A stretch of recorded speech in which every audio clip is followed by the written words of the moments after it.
You're one of the creatures that comes in for the lockdown. Hell yeah. So sorry. It could have been a contendatory. I had lines, It could have been real good. Honestly, you dodged a bullet, I think. I think you did okay. I think it's probably for the best that what happened, and things happen the way they were supposed to, I think sometimes. It's okay. You've had lines in greater things since then. I'm very proud of you.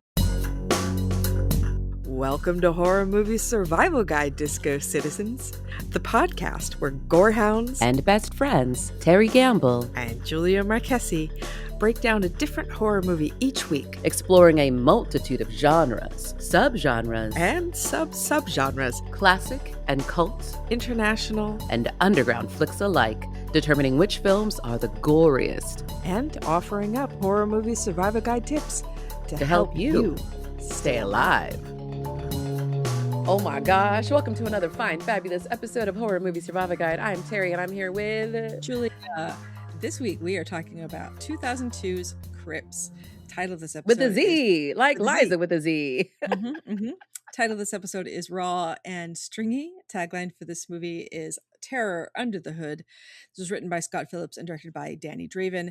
We are covering this movie because I am in this movie. This is the first movie that I was in when I came out to LA, and I was so excited to be in a full moon movie. And I remember going into the audition and talking about how excited I was to get covered in makeup and effects, and like I wanted to do the whole thing. I learned many things on this movie. What did you learn? What's the big thing you learned? What's your big lesson? Well, first of all, so they did. I was supposed to be this character called a Vampy, which is like a zombie vampire hybrid type thing. So it was like 2 hours of makeup with the fangs and contact lenses and really long extended fingers, which meant that I couldn't do anything. I couldn't eat and I couldn't read, and I had to have somebody take them to the bathroom with me and like take my pants down. Like I couldn't do anything. And then I'm throwing under a bus here a little bit, but this is the truth. The lady who I was supposed to be under Miss Colada's, like her servants, right? Yeah. Miss Colada came to work so drunk that they had to take her lines away, which is why she does not speak and why somebody else does the speaking for her and why my scenes got cut. So I learned that can happen, and you go, well, there goes my lines. There goes my scenes. Thanks, lady. So I had a wondered big party. Why she didn't have any lines. That's crazy. Yeah. I thought it was just like, oh, she was like, I don't know if they just didn't have the money. They were like, we can only pay for 5 people to talk.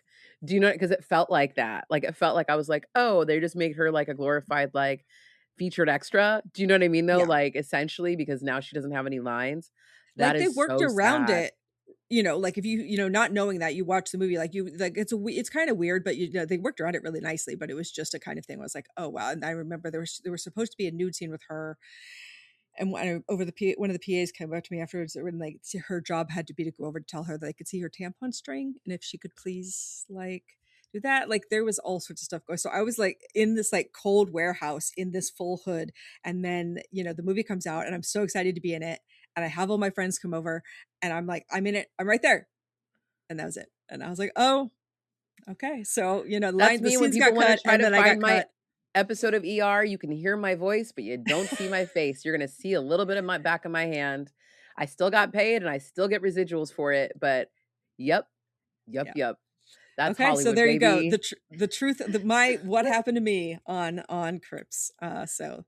But I did work with Full Moon again on Delta Delta Die. And I did realize that in both of the full moon movies I'm in, there are lap dances, so they're not involving me. But I bet I feel like there's probably some sort of ratio for full moon movies and lap dances. I bet you're right. I would maybe it's like a requirement. Like you gotta 88% of full moon movies have a lap dance. I would honestly.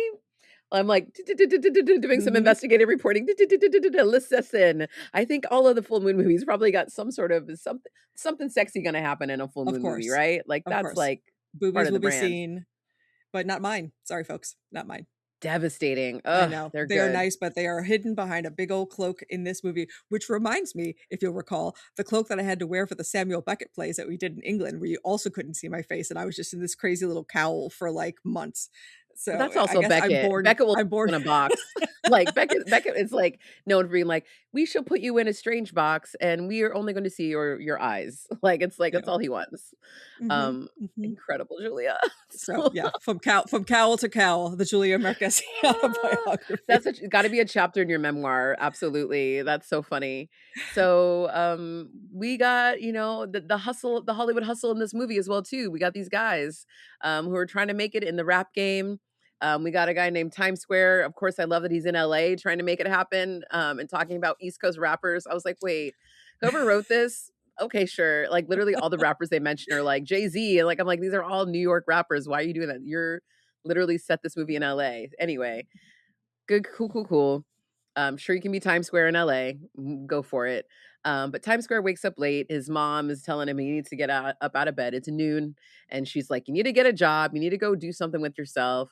And so, you know, he meets up with his friends. He's like, I'm trying to be a rapper, mom. You know, I'm trying to do something with my life. So he meets up with his friends, Fuzzy Down and Likrish, his besties. When they talk about how they want to be like the next Wu-Tang Clan, again, East Coast rapper crew, and how they want to, you know, his mom doesn't understand it. But there's a girl who's going to walk by who's going to get his attention, and she is hot. Yes, this is London DeLeon as Stesha, and she was very kind and helped me in the bathroom a couple times when I was fumbling with my long fingers. So my thoughts are with you. You did me Shout a out to favor. I owe you London. one. And she looks like she's had a nice long career of doing over 50 projects and stuff too. I'm checking out her IMDb. So great job. But they approach her, she approaches them. There's like a whole moment where Times She is Square a is like, woof, honey wow. trap. The honeyest of honey trap. Like, I mean, Yes. she's when they say brick house, like she's one of them. Yep. Fully. She got like all the other baby got back, the whole thing. Like she's every dream girl, like she's that girl. And She she's got got a all the shirt. curves that men like. Lies. Yes. Oh my gosh. My friends always make fun of me at work because I'm always like, ow. I like any something that goes ow in it. And so Brick House is absolutely one of those hits where I'm like, ow, ow, mate. So she's got a shirt that says Cryptz on it with a Z. And so they're like, oh, what's Cryptz? What's that about? And they're trying to figure it out. And she's like, I can't tell you, but we'll know when you need to know. And they're like, why you got a walking billboard on your body with no address? Like, tell us. And she's like, well, it's not in the phone book. And they're like, okay, no clues, like literally nothing. You're telling us nothing. And she touches Times Square on the cheek and walks on by. And the guys, poor Times Square is done for now. He's in. Yes, we have an extended scene of them in the kitchen deciding whether or not they should call Truck. Truck is someone that is kind of scary that they maybe don't want to call, but he's tapped into the underground scene, so he might know where Cryptz is. But they're all a little bit scared of him. And this character is this movie, I mean, the thing is, like, I watched this when it came out, when I thought I was going to be in it and I wasn't in it, and I was really heartbroken, and I haven't watched it since, so I really remembered nearly nothing. I was like, I know that you've seen me very briefly, other than that, Julia, I forget. Obsessed with this. I'm obsessed with this scene. Well, because it's dealing, we've talked last week about 976 or whatever, you know, like with the couple weeks here about phones, because I love phone things. And I love that she tells him it's not in the phone book. He decides to look in the phone book anyway. And then so they're talking about phones. And then they also get this issue of back in the day when, you know, cell phones cost a lot of money to call long distance or to call random numbers. His friend won't let him use the house phone, which would have been a free call versus using the cell phone. Anyway, it's a whole thing. They decide to call Truck after all much hemming and hawing, as Julia says, or a scene that's a little too long about a phone. For a movie that's only 118 minutes, or sorry, 1 hour and 18 minutes runtime. There's a lot of stretching that out. Pad that out, boys. Just be a little more improv. But they are adorable because you get kind of their little banter and their little energy with each other. Like their names are ridiculous. They're making fun of each other's names, like their rap names. Like they're all kind of like, who should I be? Should I really be Likrish? Should I really be Fuzzy Down? Like they all have their little moments. They call Truck. Truck, I love. Truck actually reminds me of a really good friend of mine from high school because he was also into martial arts. Similar build, similar vibe, same kind of in like more spiritual realm. Not tapped into the underground though, but kind of has all the other trappings that this guy has. So I feel like he's definitely a prototype. And so he's like, And the guys also hem and haw about what Cryptz could be because they're not sure. They're like, well, what is it? Is it a whorehouse? Is it a strip club? Is it a massage parlor? That's in quotation marks. That does maybe extras. And so they're not sure. But they also don't want to call Truck because they say he's like maybe connected to voodoo, Satan. They're not sure what that could be. So So they yeah. do end up calling him. He tells them that if he's been touched by this person, that he needs to be strapped to the bed before sun goes down, or there's going to be problems. And he's like, yeah, sure. And he's like, no, but seriously, I'm not kidding. You really need to do this. And he's like, yeah, sure. And so he hangs up. He's like, those are some dead motherfuckers. He's like, nope. You can tell him what he's going to do all you want. You're like, they're not going to do anything. And so that must be frustrating. It's like Cassandra, right? Like you can tell the future, but nobody believes you. And you're like, pay attention. It happens all the time though when you're talking to the youths, you know, when you're like giving them advice about like, oh, you probably don't want to do that. Like I can already tell you like this is gonna go bad. And it's like, or when but someone's why call in love for advice if you don't and want they can't advice? see it. Well, they called for it, but also they just don't believe it because it sounds insane. They're like, why would my friends need to strap me to a bed so I don't what do you think is gonna happen? Do you know what I mean? They're like, what do you mean? So it just seems too out of context. It seems too weird. And so they're like, is this some like new agey like voodoo thing? Like, I don't understand. So yeah, so he's like, no, dude, you've been marked, so it's not gonna go well. So we're gonna get and it rando tells him body to call count, him later dude. when it sunsets. He's like, Yes, Truck he says, does. call me when the sun sets, just so I know you're okay, basically. Like you gotta check in. So the guys hang out. Yep. We cut to rando body count guy who we don't know anything about, and he's gonna get munched by Mama Culata. And then because we just need more body count. I understand. There needs to be throat ripping out at all times. You got to keep it going. This is full moon. This is how we do this. But it's a guy chained up in the lair. Yeah. And you're like, ooh, he's looking bad. And you can see what the lair looks like. So we're getting a little preview of what could possibly happen to these guys or what it's going to look like. And his friends refuse to tie him up. Yep. So they are watching another full moon movie, obviously, on their TV while they wait. And they all fall asleep. And when the sun sets, all of a sudden, Times Square's face is on fire.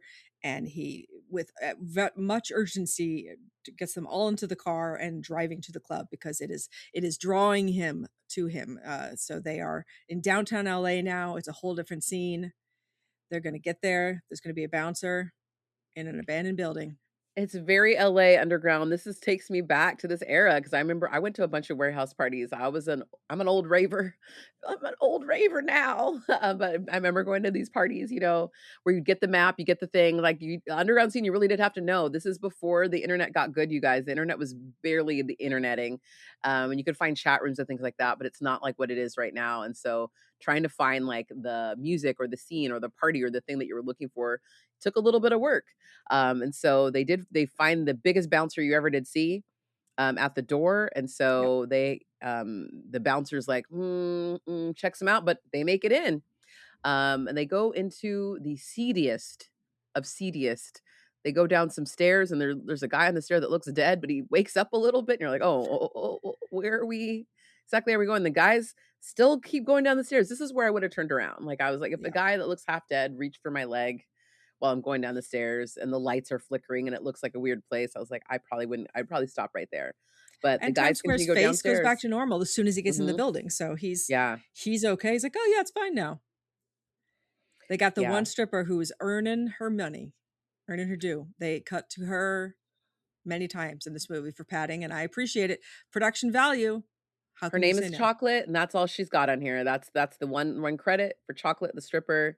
And so there's also these wild neon paintings they have of like, they look like, you know, like voodoo, like, you know, hoodoo priestesses, but like make them slutty on the walls, as well, that are painted in blacklight painting. And they're like these little warriors all over. And she is doing her best, in her little, shake and go neon wig, working the pole. And Likrish hits on this hot waitress that comes by, and she's like, I'm not a dancer, but maybe I could figure out something on my break if you're good. And I was like, ooh, uh-oh, guys, be careful. And of course, Times Square is like, oh, I was supposed to call Truck. Oh shit, I was supposed to call Truck. And the guys are like, we're in here. Why are you trying to call Truck right now? He's like, I made a promise. I don't want to be mad at me because, you know, he knows voodoo or whatever, and we're worried about that. So he calls Truck. And but before that, he, is also like, well, what a way to go if I'm gonna go tonight. Like these girls are hot. So he tells Truck where he's at, and Truck is pissed because he almost has like a bathroom fight while he goes up to try to use his phone in another place, and a whole bunch of going on. Yeah, and he knows he's lying immediately, and he just tells him, "Don't do a private dance." So what is he gonna do? Immediately get a private dance. You're like, okay. So he didn't get tied to the bed earlier, but he is going to get tied to a chair now. So that was in his fortune either way. So it starts to look good. She ties him up, and he's like, "All right, looking good." And then no, He also that gets does a not. little titty out, little titty out, little titty Yeah, out in his face. It's pretty gets motorboat exciting. just a bit. Yeah. Has a nice little moment, and he's like, "Oh, getting somewhere." And so she decides to open up his shirt a little bit and gets a little closey to him, but she sees a symbol on our dear Times Square's chest, and she's immediately alarmed by the symbol, and abruptly stops the dance and is like, "I gotta go talk to Mama, bye," and like runs out to the mistress of the house. We find out it's Mama Colada that she's gonna go see. And she tells Colada of what she's seen and what he's got. And so she goes to get Colada to come back to inspect what's going on. So at the same time, in the main room while the stripper is still dancing, there's a patron who comes over and touches her. She yells hands, and Buffalo, who is the giant bouncer, comes over, smashes the guy's head in, and screams lockdown. And so now all of the vampires are going to come feed while everybody else is there. So this is the scene. If you're really looking for me here, I am in the back. This is the scene I'm in, where I come in through in the cloaked thing in the background. You have no concept of what I am. There's no explanation for any of it. I'm just there. There are other Zuvembis in the movie, but this is my time to shine. So, You're one of the creatures that comes in for the lockdown. Hell yeah. So sorry. It could have been a contendatory. I had lines, it could have been real good. Honestly, you dodged a bullet, I think. I think you did okay. I think it's probably for the best that what happened, and things happen the way they were supposed to, I think sometimes. It's okay. You've had lines in greater things since then. I'm very proud of you. So, well, I gotta say, Mhm. I mean, and I will, as making fun of it as I am, the joy of getting to do this movie was so insane, right? And I still am thrilled to say that I get to be not only in one but two full moon movies. Pretty fucking awesome. Let's get into some gore. We get naked Mama Monster coming in there, looking at the tattoo. She severed her own tongue during a ritual, so she's hardcore. That's the explanation. See, I was like, there you Mhm. go. This is all good stuff. They worked around it. Yeah, so they made her mute, and so she, yeah, So uses she didn't have to. Stacia as a puppet to like Yeah, say her which is line. So, yeah, and I was like, oh, that's actually kind of a cool device. And if you didn't mhm. know what I just told you, you'd probably think it was really cool for no reason. But now you know the reason that it's there. Yeah. So Truck is going to find this guy named Too Bad, and because Truck doesn't know the location to Cryptz, but Too Bad does. He has some magic powdery dust that he blows in his It's his face. mojo bag. Yep. Because we're talking about Haints and Mojos, like it's very similar to Sinners. Just Mm-hmm. like it. Just like it, you guys. You want to do a double feature. I'm sorry. Yeah, I'm sorry. yeah. Anyway, if you want another Haint story, if you're hangering for a Haint tale, because they basically talk about the symbol that is on Times Square's chest is like a Haint symbol as well too, is because it's part of Haitian magic as well too. And so he uses his mojo bag, blows some dust into this guy's face, and he makes him tell the truth and makes him tell him more information. So he figures out where the club is and I goes, actually really yeah, like double this, feature. Thank you, Julia, for going with me my on God. that. But I do like that as he's leaving, Truck says to Too Bad, "You're not a good person. You should work on that." Too Bad says, "I know." Like, oh, it's hard being the like spiritually awakened person in a world full of morons, That's what he's dealing with at all times too. You I can tell know. he's like, I have done all this work on myself. I've like ascended in these ways, and like I'm dealing with all this BS still, which I think is kind of life sometimes. I do love giving tragic double features, don't I? I think that maybe that's a My side thing God. that I just got to give to people. I'll be like, tragic double feature. Put this one with this one, same vibes, similar stories, exactly the same. No. Anyway, so It's so funny too because he's like, "Why are you gonna throw anthrax on me and leave, man?" Like, I just love that line too, where because he's not sure what got thrown on him. And so there's basically a strip club prison that these guys get relegated into.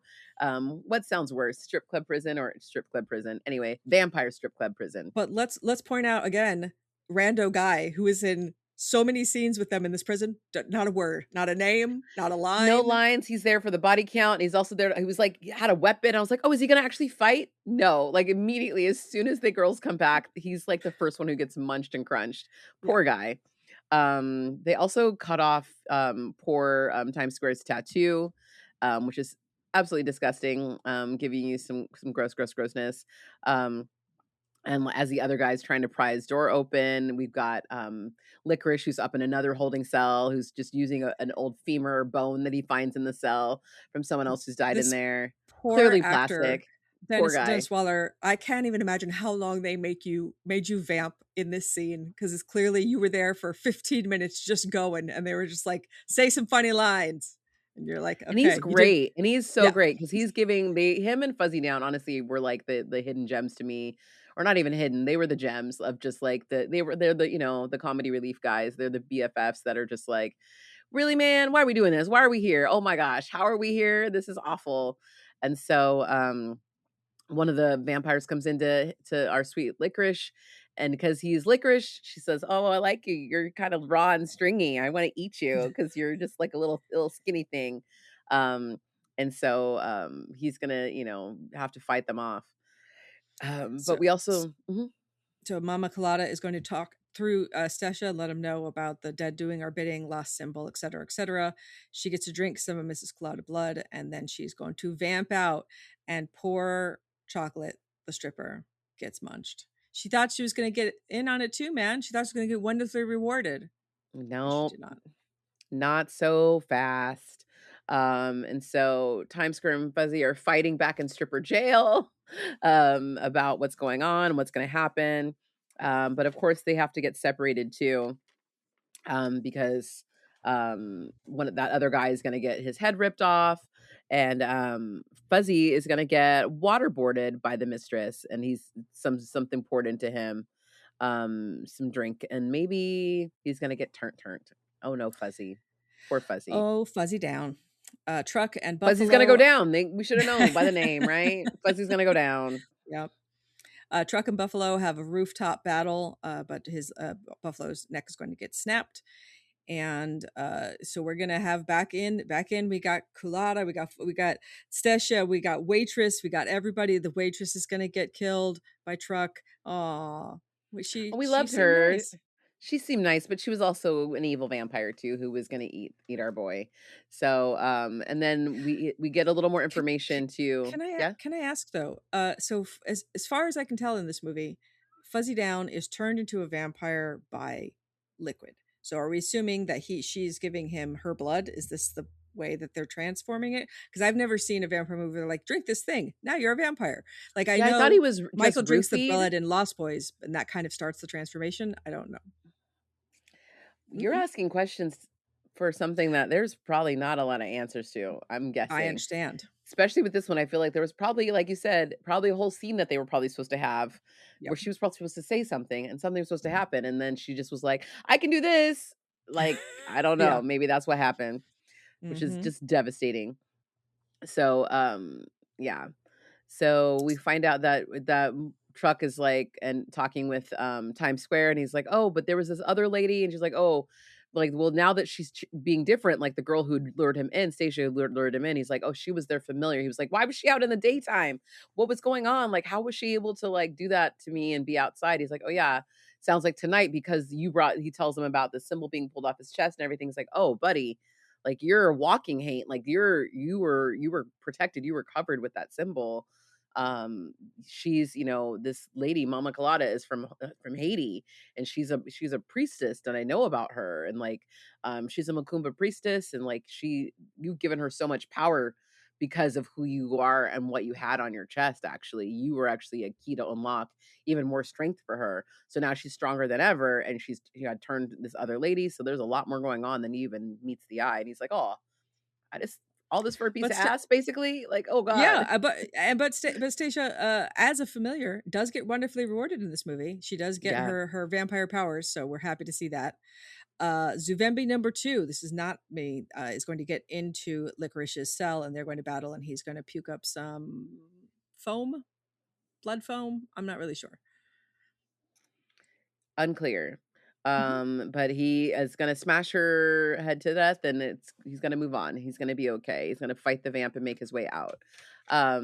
But Fuzzy Down's not gonna be as lucky, but he's got to figure out his way out of there though too. So he's like, how do I get out of here? So he figures his way out. He's gonna meet up with Times Square and Truck and try to get himself out of there. So there's, of course, going to be a giant battle where everybody is fighting everybody, and Truck's powder is blown in Stesha's face, and then she runs away, and Miss Colada's going to get stabbed. Yeah. Yeah. It feels like this is it would take a little bit more to take someone out who is a Macumba princess, but we're going to let that slide. I'm imagining, because you know why? Because I think we're thinking also of the Queen of the Damned, where you have to taking out a Kasha or somebody like that who had that extra power. You're she seems like she had more ancient goodness on her. It would have been harder to take her out. Mm-hmm. So no, but Truck turns out is a vampire hunter, and he's been onto this game for a while and is kind of known about a lot of this. And he's like, wait, what? Times Square's like, this is crazy. You've known about it. He's like, well, I've been waiting to train you, my young grasshopper kind of thing. Now you're a part of the crew. I've been preparing you for combat with all these things that I've told you about. And he's like, okay. Bet. I'll teach you how to break people's necks with your thighs, because he does that in this movie. I'm like, all right, it's up against them. So they get away, but Stesha still owes him that private dance. So they're setting it up with a sequel here. Could still happen. Oh yeah. So Vampy number 1, ready to come back. Let's go. You might have to write it though. So yeah, he's back home and still thinking about that piece of ass though too. He's like, man, that's a shame. All of that. Yes, it is a shame. I'm still hungry. Yep. And his little piece of skin sizzles on his night's table, which is just disgusting. Don't be a horn dog. Oh, that's so hard, Julia. I die in this movie then. I don't know how to not be. It's difficult. Yeah, I think that is it. Yeah.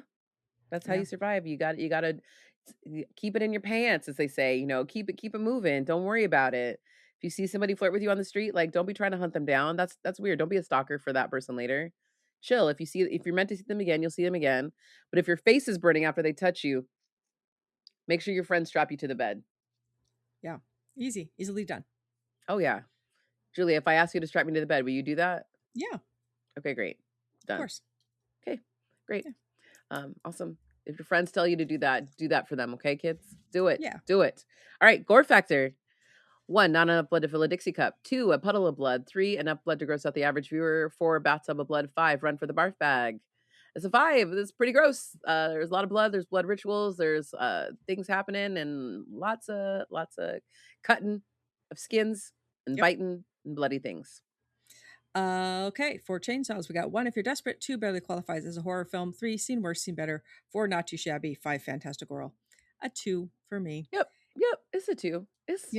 It needs scenes that are not in it, and you probably, from my explanation, know why those scenes are not in it. And it's kind of incredible how every movie you see has a story behind it that you don't even know, that these things can evolve for crazy reasons. So many movies, so many stories. Every other movie's people's a miracle. actions can impact you, and you go, yeah, but I can do nothing. It happens all the time, or it's cut for time, cut for trying to chase the light at the end of the day. There's so many things that can happen on a set that can change the trajectory of how you're going to be seen in a thing. Well, I will say, so many of us on the cutting room floor out there in Hollywood. Of course, but it was still such a lovely experience. I had, I was so starstruck and so excited to be in it.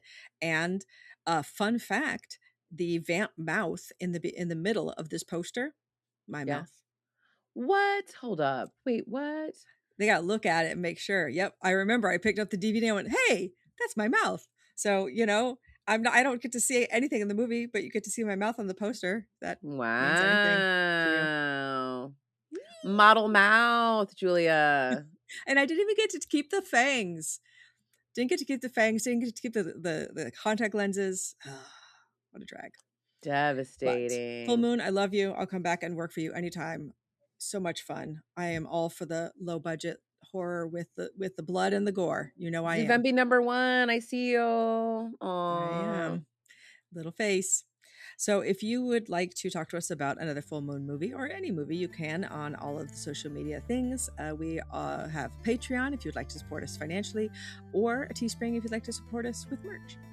You can listen to me on 2 other podcasts, The Losers Club, all about Stephen King, and JodoWOWsky, all about Alejandro Jodorowsky. And I have 2 films. If you'd like to watch either one, let me know. Out of Print, which is streaming, and also I Know What You Need, which is streaming on Arrow's platform. But you can message me if you'd like to see that. What else, Terry? I think that's the good stuff. Like, follow, subscribe, all those good things. And oh my God, Cryptz with a Z. Please let me know what you think about this. If you see this movie, I gotta know your thoughts. It's quite a film. I honestly double feature. Put Sinners on right after. It will feel like the same thing. Yeah. Same budget. I'm just trying to cleanse the palate. All right. Have a great week, you guys. More next week. Come back to us for next week for more tragic double feature combination. Thanks. Bye. Thank you for listening. Horror Movie Survival Guide is independently produced by Terry Gamble, Julia Marchese, and Sierra Ryan. Hey, that's me. If you would like to support the show, find us on patreon.com/horror movie survival guide.